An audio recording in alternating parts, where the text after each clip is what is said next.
Welcome, everybody. I am so excited to be back here on Joyfully Empowered. I have a dear friend, and now we've become like, I don't know, not colleagues, but we just like riff every so often. We rely on one another. We ask advice. So I want to introduce to you all today the one and only Luis Melendez. He is a communication coach, and he is the founder of an incredible communication agency, Have Better Conversations. So it's all about communication, which is what we're going to focus on today. But he also has such an interesting background at Yelp, selling millions of dollars in digital ads and raising also a lot of money for a company called Charity Buzz.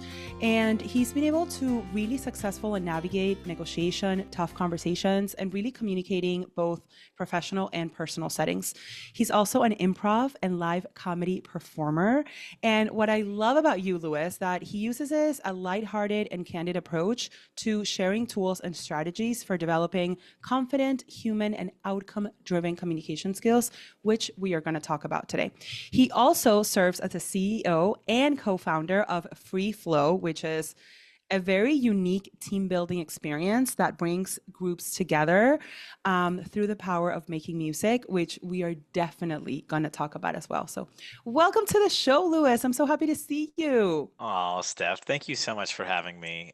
This has been such a delightful opportunity. How could I say no to it? And you're right. It's like, are we peers? Are we colleagues? Are we friends? We're sort of all of the above, right? I, Yeah. I mean, I've been someone who's been admiring what you've been doing as an entrepreneur and as a coach since before I started this. When I met you, you were already in this business, Yeah. and it really inspired me to help me think about what it might look like for me. So, thank you. I love that. Thank you for that. I remember we were eating at what is it? Something 52, the beer place. Yes. Yes. What? If the name escapes me, but Yeah, yes. it's like some top beer topping place, and I think we were going to dinner, and you were friends initially with my husband first, and worked with him, and then you and I became friends as well. But I remember you telling me you're like, I think I'm gonna go for it, and then we were like, and this was like years ago, and now to be able to go to you for advice and connection and thoughts, and being able to do all this fun stuff together, it feels really fun.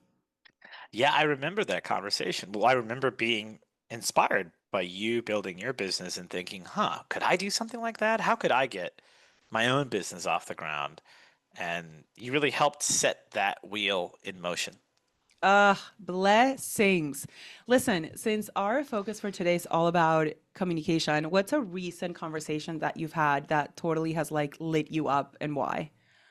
Oh man, so many. I feel like there's one every single day. I mean, Yeah. that's part of the joy of this work is I work with such varied clients. My clients span different industries, different walks of life. And so every day I'm meeting with someone new who's doing something cool. I recently partnered with another coach named Tess Cohen. She's based out of Denver. She used to live here in New York. And she is all about better meetings and better gatherings. And so we have linked up and we recently co-hosted something and we took sort of she handled be a better host and I handled be a better guest. And we did that in one event. And it was such a great topic. I've been thinking about it even since that was several weeks ago. Like we don't talk enough about what does it mean to actually have more intentional, effective, thoughtful meetings, whether Yeah. it's a house party or a conference or a networking event. And then how do you actually show up as a guest in an impactful way? I thought that conversation was fantastic. That is so genius because even as like grown adults, the whole thing about like being in a meeting and like you said, whether a meeting is like a dinner or like a networking event or it still can be so awkward, you know? I for a while had a networking coach. He used to call himself like a networking coach, and he would just support you and build confidence on how do you show up to networking events and taking out like that awkwardness. And I recently went to an event that so Dylan Joy, my daughter, got admitted into the school. She starts in September, and we're super excited. But they hosted a networking event for parents of new students that are starting. The school is like through middle school, so there are parents of like, she's starting at 3, and kids are starting. So it was like a big, like over 100 people. And Dwayne, my husband, couldn't go that night, so I ended up going by myself. I didn't know anybody, and for as many coaching conversations that I've had, for as many networking events I've had, for as many da da da that I've had, I'm going to this place and I was nervous. Yeah. I was like, oh my God, what am I going to talk about? And I was like, Steph, get it together. You are a confident, grown woman. You do this for a living. You are interesting. You are kind. And I got there, and for a minute, it's like that eighth grade syndrome, when you kind of just like, and then I was like, just walk up to a group of people and what are you doing? And da-da, and it was totally fine. But for like a good 7 to 10 minutes on my way there, I was nervous. And Yeah. that's a little bit about, you were talking like you need strategies to be like, how do you show up and how do you have these good meetings and good conversations while not being insecure and sort of like not showing up your full authentic self?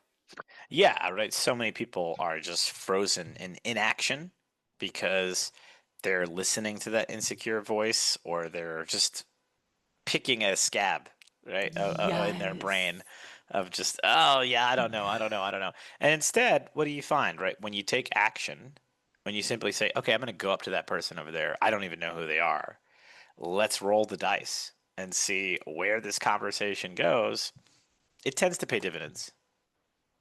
Do you have like any back pocket strategies when you get nervous and you want to like, have those conversations? Or even like, I know sometimes I'm walking down the street and I see a woman and she has like a beautiful dress on, or just somebody has like, and I want to just be like, oh my God, you look so good. And sometimes I do, and other times I'm like, like, is there anything that you do or that for your clients are helpful to help you in those moments to initiate a conversation? Just go for it. Make the Yeah. mistake. Yeah. It'll be funnier. You'll have a fun story to tell. You'll have something to laugh about. If it's awkward, if it's weird, Think if it's it goes fine. left, it's only going to be entertaining in an hour from now or a week from now, right? So just remembering that, I think, is always good. And then the second thing is like, just hold yourself accountable, not to the outcome, but to trying in the first place, right? Instead, because so often we become obsessed with like, this better go right, this joke better be funny, people need to laugh, or I'm not funny, or whatever. Maybe I'm not interesting, right? And instead, I think that that's really a fool's errand, right? Instead, just stay focused on, did I tell a joke? Did I try? Did I put myself out there? You're never going to bat 1,000. No one, no one is going to be perfect. But it's not about that, right? It's about effort.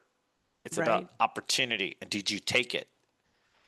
And it's like the same process of life, it's like, and yeah, don't be so focused on like the goal and what you're accomplishing, but it's like, are you enjoying the journey? Like, are you having fun on your way to your first million? Are you having fun on your way to starting a business? It's the same thing. Like, are you having fun enjoying the process of going up to somebody versus like, are they going to reject me? So when we were getting ready for this podcast, you were telling me a little bit of your story, right? Because to me, you're such a serial entrepreneur. You have like, part of 3 businesses. And to me, that's like, ever since you started your business, even though I knew you from your corporate background, I'm like, yeah, he like obviously he's an entrepreneur. Like it is so obvious. But before being an entrepreneur, you worked in corporate for, almost 10 years. So I know when you were talking about this, I love that you said you're like, I always knew that I wanted to be an entrepreneur, Yes. but you purposely chose the corporate path, right? So what moment did you realize it's time to bet on myself? And why did you actually begin strategically in corporate? Yeah, it was very much a plan. I remember when I was graduating college, I already had the ambition and the desire to start my own business, but I had no experience, no knowledge, and furthermore, no resources. I didn't have any money, and I had no ability to fund the beginning of something, and I didn't have a clear idea of what I wanted to do. So at that point, I humbled myself a little bit and I said, okay, well, what is the steps that I would need to take to get to that place? Well, I need to build a network. I need to actually have some type of subject matter expertise. What's it going to be? I don't know. Let me just jump into a career and work for a company that knows what they're doing, that has existing standard operating procedure Mm-hmm. and has a plan, and I'll just learn from them and I'll absorb information from them. So I went into corporate. I worked at Yelp for 4 years. It was phenomenal. And it was really like dog years because it Yes. was, I mean, when I started in their company in the New York City office, it was less than 100 employees. When I left that office 4 years later, it was over 1,500 employees. And by So the it's, way, you're in a wall of fame in that office because I've yeah, done so many networking events here. If you've ever been to the Yelp offices, they have like this very long hallway with literally people's faces. And there's like, I don't know if there's like a tagline or a quote or yeah. whatever milestone, right? And like your face is in that wall, which is like, it's really cool because it's people that have achieved, just like you, Lewis, incredible like goals within a company like Yelp. And I was so proud. I'm like, I know him. Yeah. That was a cool moment. That was a cool moment to get my face up there. That felt great. Um, and I set a goal for myself when I was younger. I remember this so clearly. I was probably like 20 years old. And I was like, okay, by 30 or around then, I want to be making at least $100 an hour. That was just like an arbitrary line in the sand that I had drawn, right? And I was able to crush that goal, right? And Hmm. it's so useful to set goals for yourself because it helps you understand and reimagine what's possible. At that time in my life, $100 an hour felt outrageous. Yeah. It felt really unreachable, or rather, I didn't know how I was going to get there, Right. right? Especially, at the time, I was a executive assistant. I I was started making as an like, executive assistant yeah, too, and that's that right. little part of me has like it's just in my heart. It's so sweet. I was making like $12 an hour, Yeah. right? So to imagine something at 10x what I was making was just so difficult. Um, and I think it's really valuable. It doesn't matter what stage of the journey you're in, asking yourself, what do I want to be doing? What Mm. is the big scary idea or the goal Mm. that I want to reach? Even if it seems utterly impossible right now, Mm-hmm. Mm-hmm. having the thoughtfulness to just say it out loud, the Mm-hmm. intentionality of just like, yeah, what would it look like if I were to do that? I think it's really powerful. And I think also having a friend or somebody close in your life that when you tell them that crazy, unrealistic goal, they're like, hell yeah, how can I help? Because maybe you have, I don't know, let's say on average 20 to 25 people in your life, and maybe 24 of them are like, do not do it. It's not going to work. There's too many risks. But finding like that one person that you're like, let me tell you what I'm thinking. And they want to just go all in. You then give it energy. You then get excited for it. You then believe like, okay, this is possible. Yes. If you were thinking, or if somebody that's listening that are in their 20s and they're thinking, I want to start a business, I have the capacity, I don't want to be in corporate, it feels like a waste of time, what advice would you give to them that supported you in those times, right? Knowing that this is worth it because of blank. Well, you have to learn, right? And it's either you can go to school, right? You could go to business school and you could gain traditional business education, or you can go out into the marketplace. And instead of focusing so much on like, how am I going to pull enough money out of the marketplace? How am I going to become a millionaire, successful overnight? Instead, ask yourself the barometer of success is how much are you learning? And at each Mm, stage of my corporate career, I decided to change companies or move to the next chapter when I felt like my learning was starting to trickle off, right? mm, So at Yelp, after yes. 4 years and many money months of quota and sales and all this stuff, I felt like I wasn't learning at the same rate anymore. It started to feel a little bit rote and dry, and it wasn't sparking my thinking in the same way. And so I just woke up one day and I was like, huh, my brain is not on fire in the same way that it was 4 years ago or even 1 year ago. It's time to start moving. And then I just quit. Like, I think that there's a lot to that. And people will say, oh, the job market's competitive and it's crazy. And how could you do that? And da da da. listen, at each stage of my life, I'm a millennial. I'm firmly a millennial, right? Born in '89.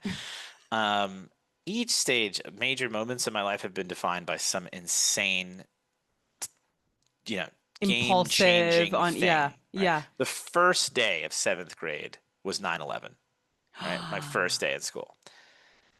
Then I graduated in 2011. That was during the massive financial meltdown and Mm-hmm. all this stuff. And they were saying there's no jobs and all that. I started my business during COVID, right? You can just find these horrible things that are shaking the world. But the fact is the world's a big place and there's a lot of opportunity and there's a lot you can just make things happen regardless of whether or not there's a global pandemic, regardless of whether or not there's a global financial meltdown, etc. I don't get hung up on those things and I don't really focus on them. I focus on what's in front of me. Do you, knowing that, like, I think you can, well, I don't think, I know because you and Dwayne are always going back. From what you told me, and he tells me, like, over text and the news and things like that. So, unlike me, like, I'm not plugged into the news, to where you probably tell me, Steph, da da da, and I probably have like a blank look in my face. Most of it is very intentional because Hmm. I feel like currently I don't have, and maybe I do, but I tell myself that I don't have the capacity to hold both growing a business and Mm. growing sort of like the pain and the suffering and really the stress of everything that's happening in the world. So I choose to just unplug myself. Maybe it'll change later in life, maybe it won't, but I'm truly disconnected for better or worse because I think there's pros and cons. You, on the other hand, I know that you are aware and plugged in and a man of the world. How are you and yet you have a very positive, optimistic, Mm. the world could be falling apart and I'm not subscribing to that belief. How do you, I don't want to say compartmentalize, but how do you hold both of those things? Because I don't think a lot of people have the capacity to know what's going on in the world and also not subscribe to it in a way that impacts them negatively. How do you This how is do a you do great that? question. Quite honestly, sometimes I fail at that. Sometimes I Mm-hmm. do find myself being like, "Oh my God, this is insane." Then I have to like close the New York Times for like 3 days. Yeah. That said, I my perspective on this is maybe a little bit different. I see reading the newspaper, staying plugged in, educating myself about current events as a conduit to social connection. Because so often I meet people and they're from a small country. I had a client recently who's from Tunisia. I happen to know a little bit about what's happening in Tunisia in their politics because I read the newspaper. Yeah. Most people do not have any idea. They probably cannot even pull out Tunisia on a map, Yep. right? And then having that little bit of flair of recognition. Oh, yeah, actually, yeah, I do know about what's happening in your country. That creates that magical Connection. moment of social connection. And I Yeah. have felt that dozens and dozens of where I just know a little bit about something. And that's all it takes, right? For someone to go, "Wow, you know about that thing," or "You're interested Mm, in this topic," or this thing that I thought was only relevant to me and my mm. people. You're actually aware of that. Wow, I trust you. I like you, etc. So I kind of see being informed as one end of the same continuum of like that's how you help stay as a participant That's in beautiful. conversation. That's beautiful. I can appreciate that. And I've seen that in action with Dwayne. Like he's very much like that too. You could be talking about 99% of things and he'll be like, "Oh yeah, da da da." And I'm like, "Uh, I'm not like that, right? I'm more like, I have find other ways to connect." But because we're human, physical human beings, like if you were to tell me I know what's happening in Venezuela where I'm from, or I know what or something in Switzerland or whatever, then you do feel like, "Oh wow, like this guy is different than 90% of the population that has no idea, what personal things are happening." So I appreciate that. I think that might potentially give me like a little in to, and there's different sides of the news, right? Like not all news are catastrophic. Some things are just, like you said, cultural and, ways to learn. So I appreciate that. I believe that having the belief of the world is a big place and there's lots of money to be made or there's lots of abundance or there's lots ways to be successful in the business, it's such a more uplifting and Mm. energizing way to operate versus businesses fail within the first 3 years and things like Right. that, that I'm like, that does not serve me at all being a business owner. I don't need to be, understand those statistics or be aware of them because they're very, yeah, they're useless. Well, not only that, but it's like any graph that you look at that's measuring economic activity or it's measuring human suffering or it's measuring whatever, pick your data point. When you zoom in close to the graph, all you're going to see is chaos, right? Yes. Up, down, up, down, up, down, month to year, variance, variability. But so often with large macro trends, you have to zoom all the way out. And when you Mm. zoom out, you'll see actually, wow, okay, in that 5 year period, it was up and down, up and down, up and down. But over a 50-year period, it's actually pretty much only been up and to the right, right? Mm. Now, you can look at the markets this way. You can look at human intelligence and information this way. You can look Yes. at so many different interesting statistics because I have to do this all the time with my friends. Mm. Many of my friends, many millennials, especially the Gen Z people now too, Mm-hmm. they are doomers. Their Yeah. vibe What? right now is sad, I mean, we get it, but okay, go ahead. I want to continue. right? Yes, go And so it's on. very easy and tempting to be like, oh man, everything is screwed up. Mm. Life is bad. Look around the world. All it is misery, right? And in fact, there's a great author, Steven Pinker. He talks about this. I can't remember the name of the book right now, but his whole thing is basically like, yo, if you zoom out a little bit, you'll see that illiteracy is the lowest it's ever been. You'll see that the education of women is at the highest rate it's ever been in the history of women, right? Wow. So it's like, okay, that's actually a really interesting fact, right? It's like we have to zoom out and not just get so stuck in the present and the right now and oh my God, it's so terrible. It's like, yeah, okay. I'm not saying any of those things are not true or that they're not real. There's horrible things happening right now on this planet, all around Mm-hmm. the planet, in Mm-hmm. every country. Mm-hmm. Um, but we have to take the long view because we're just these ephemeral creatures that are just passing, right? We're just Mm-hmm. visiting for a little bit and we make our little contribution and then we're gone. Mm. And when you start to think of it that way, it's like, oh, wow, actually, like things are, human beings, we're trying. We're trying. We're We're actually figuring some trying. stuff out. Yeah. We're making some steps forward. There's a lot of steps back, but there are some steps forward. That's a really energizing. I love that point of view, and I wholeheartedly agree.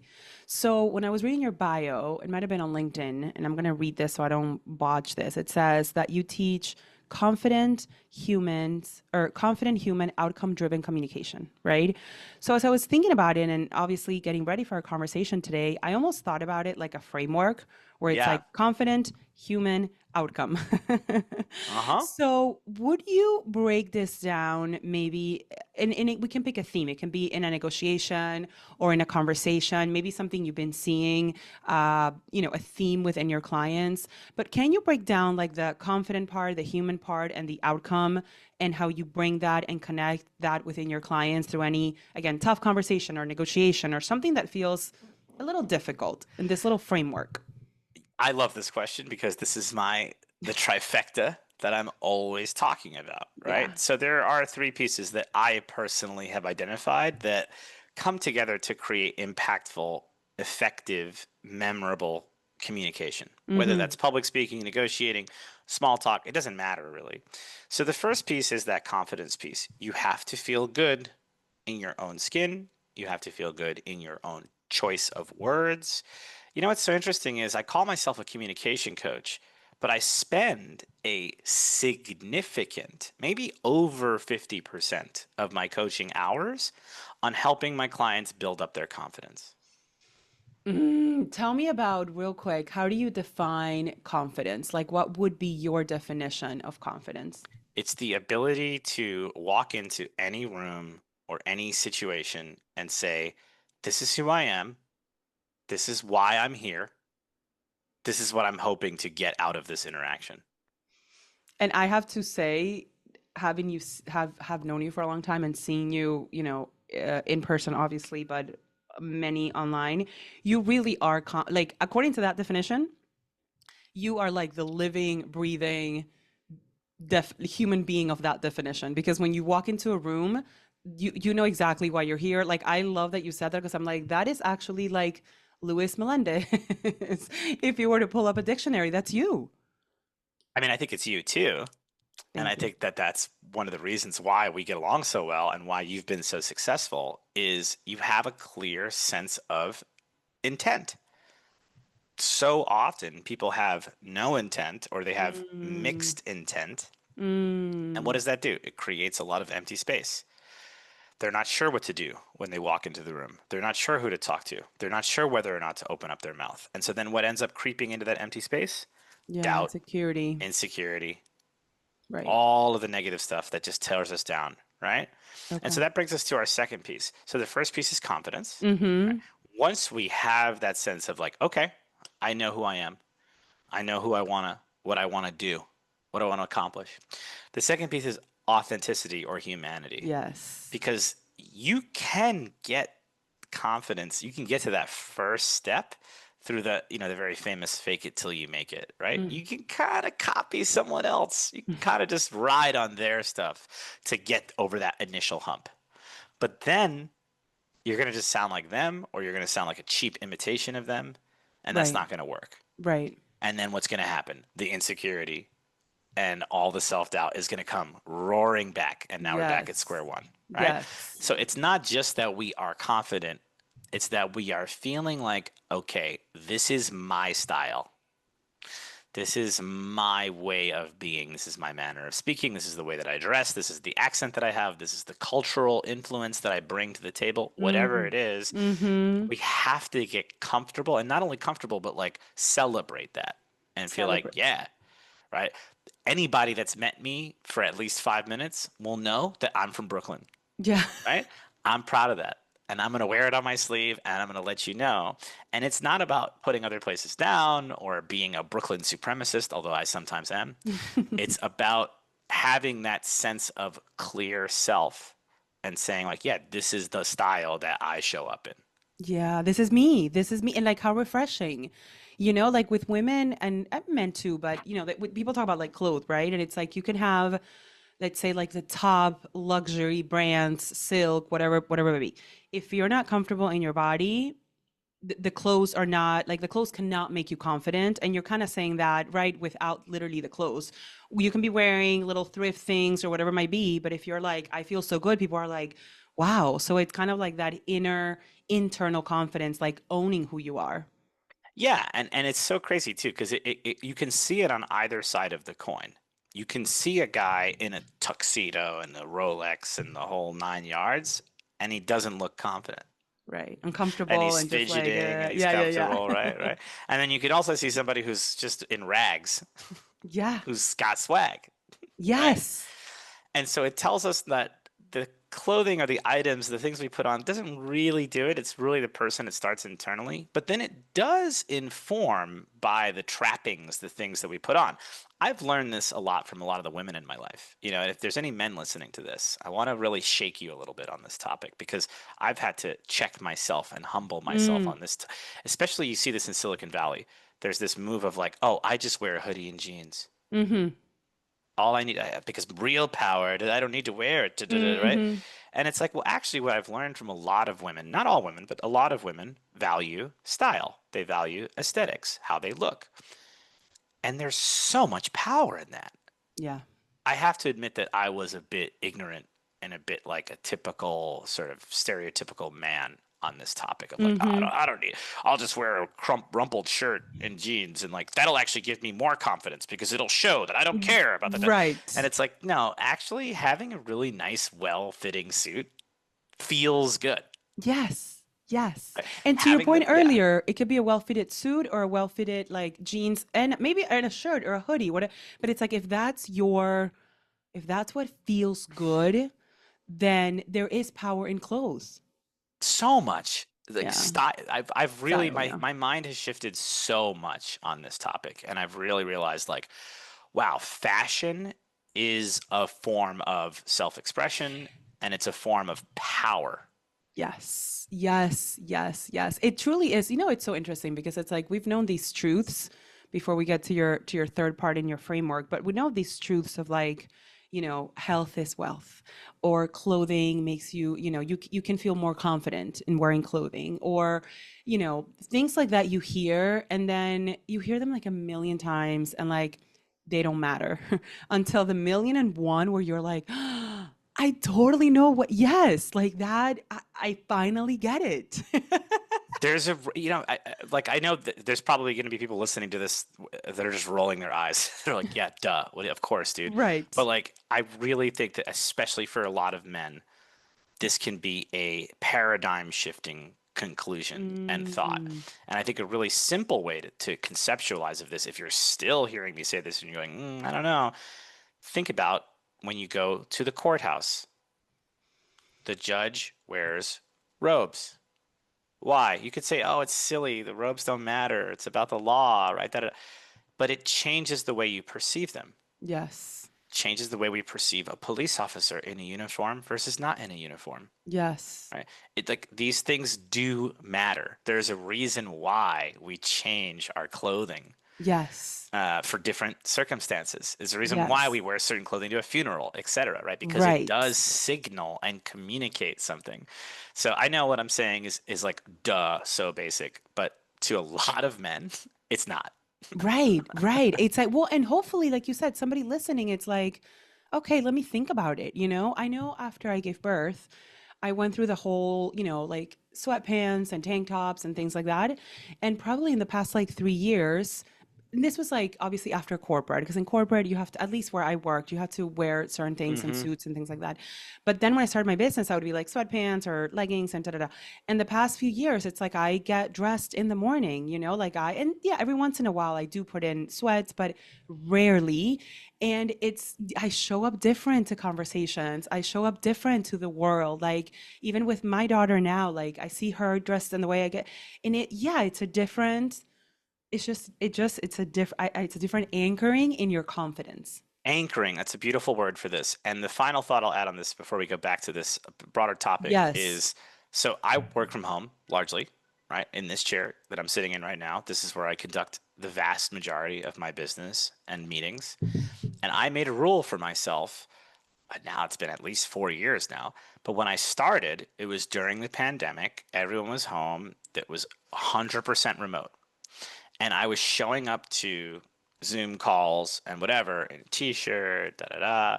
I made a rule for myself, such a simple rule. If I'm on camera, I'm in a collared shirt. Yeah. I have not Period. appeared on this Zoom camera in any one-on-one conversation in a t-shirt in years, 4 years or something, right? And it's such a small thing. But now, when I know the day is starting or I'm about to go into a Zoom call, I go and I change my shirt, and it feels like I'm suiting up for It's something. here, I'm done. By the way, Dwayne is the same. Like he would still iron, and like you do not see my husband in sweatpants or t-shirts. Like he wakes up and it's like the pandemic, non-pandemic, like no matter what happens, he's just always put together. And I think that's also, it's an extension of who we are. So let me ask you, if you had said earlier about celebrating your confidence, whether it's like an accent or your ethnicity or where you're from, if there's a pocket where somebody's listening and they're like, I am still embarrassed of my looks, or I'm embarrassed of where I come from, or anything, right? Is there like an exercise or a technique to start friending those parts of ourselves that you feel like you want to hide Mm. them, right? To be like, I have an accent and I'm not going to hide it. Like that took me years to get comfortable with, or whatever it might be. So you can start befriending and holding space for the parts of you that you feel embarrassed. Yeah, this is an excellent question. I think it's really hard at first when you're at the bottom of that hill and you're Yeah. looking up and you're like, oh my God, how am I going to climb this? But I think that first of all, for me, it comes from a place of like truly pride and a chip on my shoulder. Mm, There's a chip on my shoulder. I'm from East New York, Brooklyn.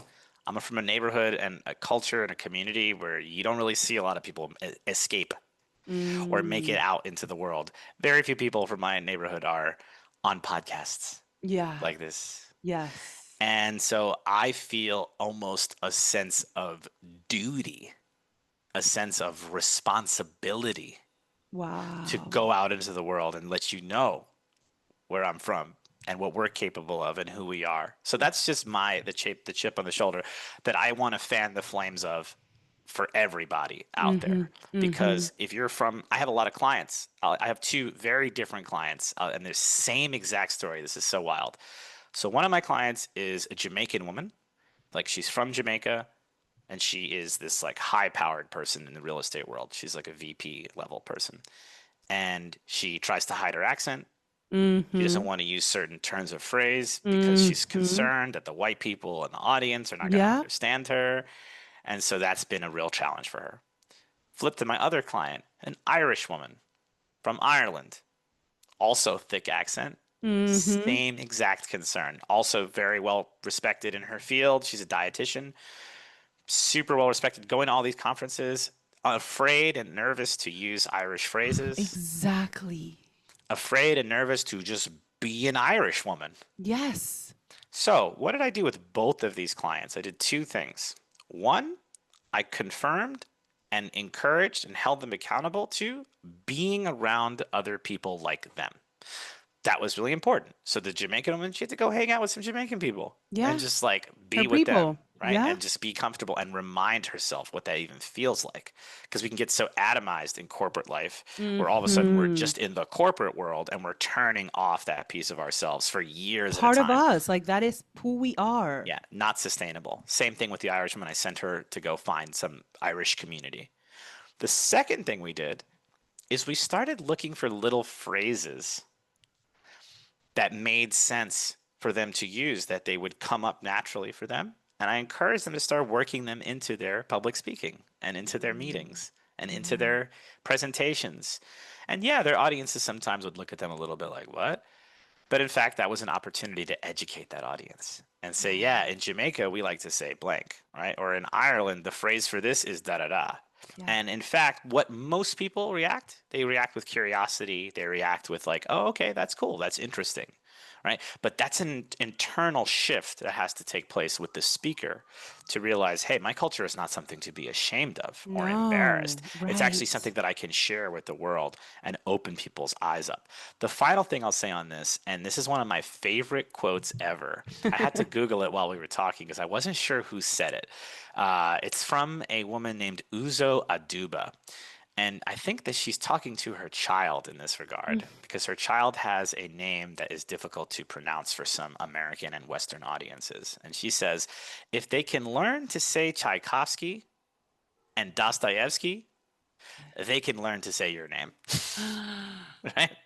I mean, that is everything, right? And it's so true about like not shrinking ourselves to make other people feel more comfortable. It's about expanding who we are and allowing ourselves to like fully be who we are. I am trilingual, but I speak a lot to Spanish with Dylan Joy, and all Spanish with her. Therefore, because I've been speaking more Spanish, then I'm just like Spanish is more. I mean, I think in Spanish, but I'm just talking in Spanish a lot more than I probably did for a while. So now in conversations, like to fully English speaking, I'll just be throwing in Spanish phrases. And the first couple times it happened, it was just so natural that I'm just like, bueno, sí, porque no sé lo que te quiero decir. And they would just start laughing or look at me. Half the time they're like, oh, I'm learning Spanish too. Or like, oh, what does that mean? Or, oh, and now I'm just like, when you're speaking with me at some point, te voy a hablar en español. You may have no idea. I don't know what to tell you.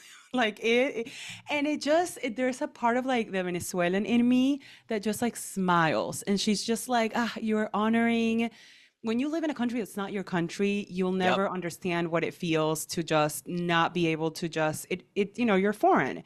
And the fact that I'm incorporating and I'm like, this is who I am, you're gonna get Spanish, you may get French every once in a while, even if you don't understand it, it just feels so good, to Well, me.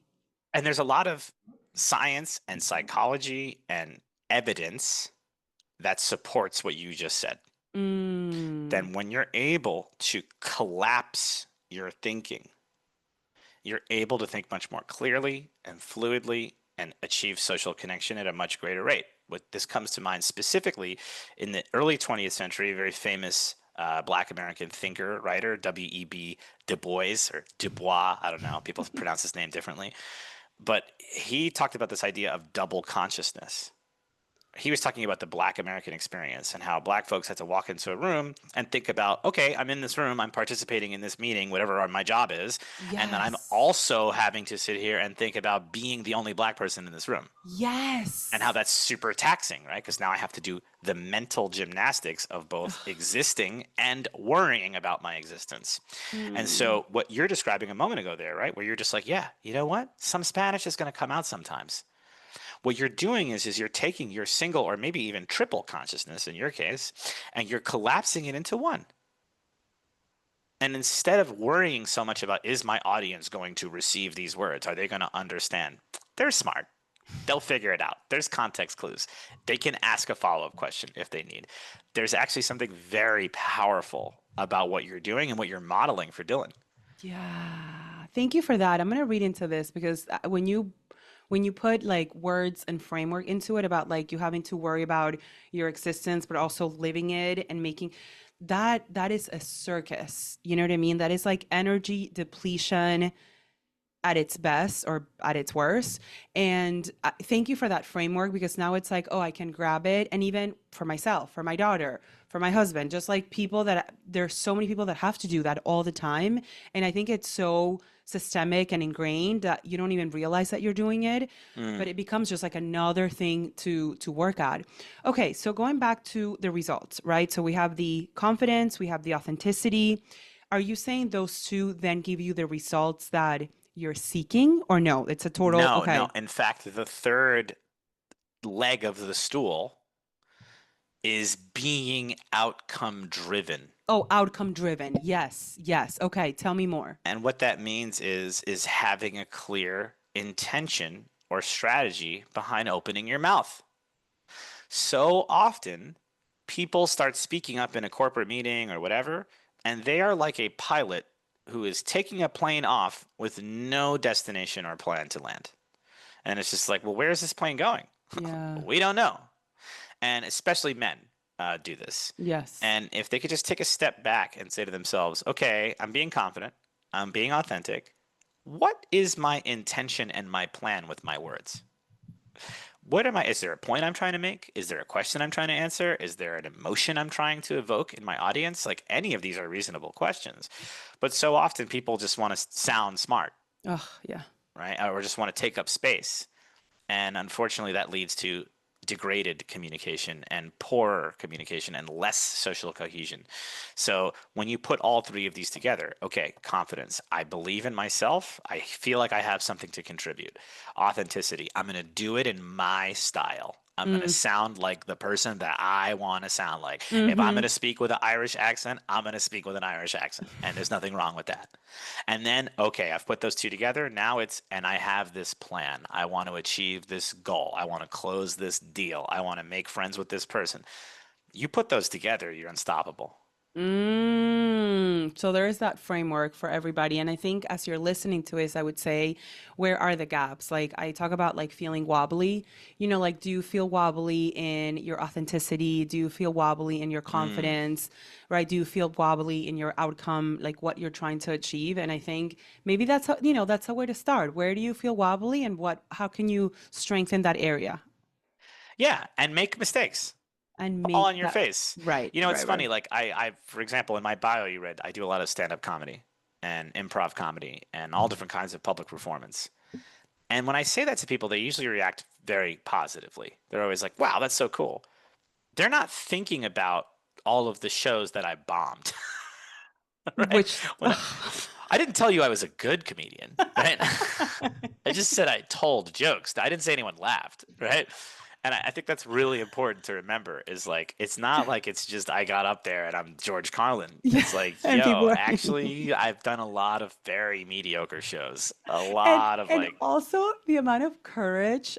When I was at L'Oreal, I was in marketing, so we used to have to present these launches to like the sales team, right? And the sales team was like 3 to 5 to 10,000 people, and you would have to talk about the product and the upcoming launch in a like you would think you're in a Broadway show because our sales meetings used to, I right? mean, Yelp was the same, right? Like it's a huge Yeah. audience, it's a huge production, it's like Yeah. ton of money spent. And I love being in front of an audience. Give me a microphone, give me a stage. I'm yes. And I was also like in my mid 20s. Like what I had no business. Like my experience was limited. But okay, you're going to be in an audience, there's a big launch coming, the first thing that came to mind, I was researching and I was like, okay, there is a public speaking class, there's this, because I'm like, I'm gonna be good on stage. Like I know I have the energy and I know I have like the charisma and I know like put me, but like you have to practice. And so I ended up enrolling in like an improv, whatever one in New York. There's like a couple in New York. And it was like an 8 week improv. It was like, I read about it. It's like the best thing you can do for public speaking is doing improv, right? Because no matter what Yes. happens on stage, if the light goes off, if the screen doesn't show, if it, you can still feel comfortable, being able to impact a group of people. And looking back, yes, it was a great experience. I recommend it to everybody. And it was super intimidating, right? Because, I mean, improv, like improv sounds great when you're looking at it or very uncomfortable to some people. But when you're the one on stage, it's like a Yeah. whole other, I've taught a lot of improv. I do a yeah. lot of improv still. It's a big part of my life. My improv energy has shifted into freestyle rap specifically, and improvising lyrics on the spot. It's probably one of my favorite things to do in the world. And I do it a lot with my business Free Flow. You and Dwayne need to get into it. Let's talk about free flow. Yeah. How did free flow come about? So tell our people, our community, the audience, what is actually free flow? So Free Flow is a team building experience that takes place in a private studio. So we take you into a music studio, whether you're a corporate group from L'Oreal, we've actually made some music with L'Oreal people, which is awesome, Nice. or it's your birthday. And in 3 hours, with no music experience necessary, we will guide you through creating an original song so that you can commemorate whatever your team is celebrating, a new product you just launched, or your bar mitzvah. It doesn't matter. It's just we're going to help you create your anthem for that moment. And it has been such a wild ride and such a joyful endeavor. Me and my co founder, Brian, who's a very good friend of mine, Brian Yu, we met at Yelp. So we were sales managers and we were blowing off steam because it's very high. You've been in that environment. Where's Yes. the money? Where's the money? Where's the money? Yes. Every month, where's the money? So we'd go into a conference room to blow off steam and we would freestyle. We would just make up silly rap lyrics about working in sales. And it was just me and him and three other people. We were having fun, very goofy. And then five employees started coming to watch, and then 10, and then 20, and then it turned into a club. And then the VP of sales heard about it. And he said, hey, could you guys make a song about keeping the kitchens clean? This is pre COVID. Yeah. We're in the office. People Yeah. make a sandwich, they leave the mayonnaise out, and they go back to work. Right. And it was a mess. And he said, could you guys do like a PSA about keeping the kitchens clean? And we were like, oh, that's such a fun idea. Okay. So then we remixed the song Guilty Conscience by Dr. Dre and Mm, Eminem, mm-hmm. Angel and a Devil on the Shoulder. In Mm-hmm. the real song, they're debating whether or not to rob a liquor store. In our version, it's a sales rep who's just finished making their sandwich and they're debating whether or not to put the bologna away. That is Right. so good. And so we ended up performing that all hands at an all hands meeting for hundreds of employees. And it just like clicked. People loved it. They started playing the songs in the office. It really turned into a moment. And we thought to ourselves, wait, this is something. Like, there's something here. We ended up recording an entire album of sales onboarding, objection handling, customer No. service At Yelp. tips. This was all Yeah, at this is Yelp, the all entire. at Yelp. This is all at Yelp internal. They started playing it on the speakers in the office. No. Somebody, actually, this is a point of pride for us. This is so funny. We're laughing about this so hard recently. There's an old review from a decade ago on the Yelp glass door that's like, this company, the culture's crazy. Like, they have their own music. There's like a guy in the office who's like rapping about working here. And they said it as a negative thing. And we were like, yes, We made it to Glassdoor. This right? is That's so. I thought I'd wear that as a badge of honor. Um, but so then, fast forward a number of years later, and we were like, "Cool, let's bring this experience that we were having in a conference room, let's bring that into a professional studio and put people on actual professional equipment, and now we'll create a song together in 3 hours." I mean, the you post a lot. If you're not following Lewis, please do. But you're posting constantly. Like huge companies like L'Oreal and Pfizer and like Yeah. all these like incredible companies, and they're coming in and they're using and they're getting into it because I know they get like a little trophy at the end, and it's like a whole experience that I'm like, the energy in there must be incredible. It really is. And it's so interesting because it always starts off very skeptical. People don't know what to Of expect. course They're it like, what the hell does. is this? Right. Yeah, like And every team then, building, by the way. Like, what are we doing yes, here? Can we just get a day off? Like, ugh. yes, correct. I can feel that energy from the crowd every single time. And then 2 hours in, they're like, this is amazing. Like, oh my God, what? And you can see we have perfect reviews. We just crossed 150 five-star reviews on Google. Wow. And every single review is like, I was skeptical. This seemed weird. I got really into it, and now I like want to come back. Best team building ever. Yes. Before we move into fire, I love to do little fire rapid questions at the end and wrap it up. Even though, like us, we can literally talk for hours. How do you manage as a business owner? Both, I mean, I know you have a third business, which we didn't get into too much, but Yeah. the multiple businesses. Like, I think it's so important. I don't necessarily I talk about like this work life balance, and maybe for you it's like work life multiple, multiple businesses balance. I don't know if there's really a balance. Like, my philosophy is, some days I'm going to be doing way more mom things, other days I'm going to be doing way more SV empowerment things. And you find the balance in the day versus like I'm spending 50% here and then 50 or the more, like, I don't know. I find it to be very fluid, right? Like, I don't know. I guess I'm trying to say, I don't know if there's a balance as long as, but there is a balance within me, right? Like, it feels like I am balanced in it. So how do you balance your multiple businesses, and what is balance to you? Because people are having a really hard time with this. And I feel like you seem to have a healthy balance in the middle of building and doing a lot. So I just wanted to end it on that note.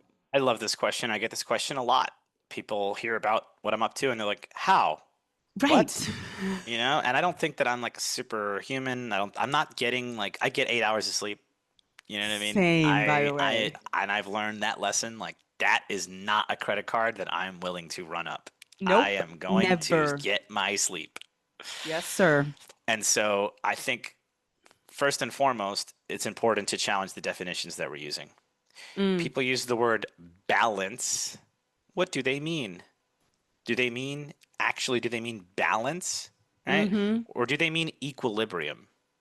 Oh, Equilibrium is a state of quote unquote balance achieved through matching opposing forces, you would right? say that. Yep. So if I balance something that is much heavier on something that's much lighter, like you see those people that create those crazy rock sculptures where there's like a huge boulder balanced on a tiny little Tiny thing, little. right? That's a state of equilibrium. Right? The opposing forces are in rest against one another. They are not necessarily even. They are not necessarily the same, right? Mm. And so I think that's really important to understand because people often think balance means, well, I spend this doing this, and then I spend 3 days doing that, and then it's like, nah, nah. My days are so varied. Some days I won't even think about my other two businesses, and I'll just be drilled all the way down on one the entire day. Other days I won't think about any business at all, right? Mm-hmm. It's not about like marking off in my calendar or having some sort of even pie chart that says this is my free time and I don't subscribe to that. I subscribe to a state of rest with equal opposing forces, right? So it's like Mm. might be pretty uneven. I might be putting a lot more time into something else, but I get a lot more out of it or whatever. As long as I feel like I'm achieving and I'm accomplishing, I'm not going to worry too much about tallying this sort of like cosmic timesheet for my life. And I think that I love that, again, your words. Obviously, this is why you're a communications coach. But the fact, like, I think it's the achieving. I think because a lot of people, I'm going to assume they're chasing this fluffy thing that they feel like they're out of balance because it's like you're not working towards the thing that's like going back to the authenticity and knowing yourself and like you're outcome driven. It's like you are very clear, we are very clear on what we're going after. So if some weeks I'm like super mom focused and other weeks I'm like very SV empowerment, it's all good. right? Because I'm very focused on the outcome and also enjoying the process, which we talked about earlier. So I rarely feel out of balance. Just like somebody was asking me the other day about like mom guilt. I'm like, this is people don't hear this a lot. And I think people are like, I don't know, Steph, you but I don't have a lot of mom guilt because Mm, when I'm with Dylan Joy, I'm like fully with yeah, her. right, You know, right. like phones away, we're playing with Bluey or we're doing a puzzle, whatever it might be. So when I'm here in the office, I'm not like, oh my God, I'm working. What is she? I'm like, no, no, no. Like I am fully here because I was fully with her. And I think it's right related to what you're saying. It's like you're very focused in your have better conversations or free flow or let so everything else we are good with what we're doing. Therefore everything else just lands where it lands. But we're committed to all of it. We're not like dilly dallying around our days. We're very like anchored in what we're doing. And we're also not doing the opposite of the balance thing where it's like, well, I don't have 2 hours of stuff to do with this, but I feel like I need to spend 2 hours because I spent 2 hours on the other thing, No, right? sir. No, no, no, no, no, right? We're not going to do that. And I think that that's really important to understand. The term Oh, balance does not mean equal equal. distribution. Right. You hit the nail. Your content is so good, by the way. Just like little plug, I've said it like 4 times. Go follow Lewis because everything you talk about, you're like, it's so creative, right? It's like so not generic. When you Well, are thank you. creating content, are you a coffee guy or a tea guy or a water guy? Oh, no, I'll keep it real with you listeners. I am a marijuana smoker, Yeah. and I make no apologies for this. It's an exciting time to be alive because now we can talk about these things openly. Just a few Yes. years ago, it would have been so Like, frowned oh upon my and God. like, oh my God, wow, I Yes. just ruined the whole podcast talking about that. I have Like, to I have to edit that out. Thank you, right? Lewis. Nah, keep that Okay, so in. that's your thing. It gets you, that's like your focus, your I like groove, sativa pod, marijuana. It love. gets my brain going. I smoke it all the time. I do not smoke during the day while I'm meeting with clients. I would never Right. do that. That's Yeah. unprofessional. But when I'm like creating content, when Yeah. I'm conceptualizing content, when Yeah. I am sitting and just like editing things, oh, I'm smoking. Yeah. Hell And yeah. that just like you're in it, it gets you in a flow. Yes. It gets you in a flow. Yeah. Yeah. I went through it's been a few years for me, but I totally feel what you're saying. Like it's just you're just in it. Let me see. I had a few questions. Yeah. What is I don't love to call it failures, but for maybe you're probably going to have a better word, but like your favorite quote unquote failure that Mm. became something that it's almost like your like signature lesson or like okay this was so crucial because it led me to where I am today. Oh, okay. I've got a perfect example for this. So about 2 years ago, 2.5 years ago, I was like, all right, I'm in the middle of this communication coaching business. I'm still building it. It's still kind of new. I'm trying to figure it out. Let me do a course. I've got to do a course. Everyone has their own course. Like, why not me? I think I remember having a conversation with you on this. Yes. And so I shot a course. Took me many, many, many dozens of hours of creating it. I did a 2 camera setup. I hired a film crew. I spent $5,000 on all this shit. I mean, it was like I really went all out. I was like, I'm going to do a proper course. And when I tell you that I sold, I mean, literally, I think I've sold like a dozen. Yeah. like, Yeah. like nothing, like nothing, like not even a tiny percentage of the cost that I spent that I make back on this course. Yeah. On in that way, total abject failure. Like just Mm. bad. Yeah. Totally Hindenburg, right? Yes.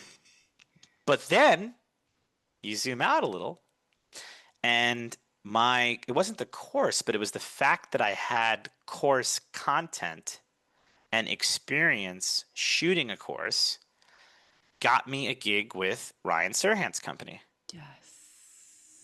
And now you fast forward 2 years, I've shot 2 courses with Ryan. I am going all over the country doing work with them.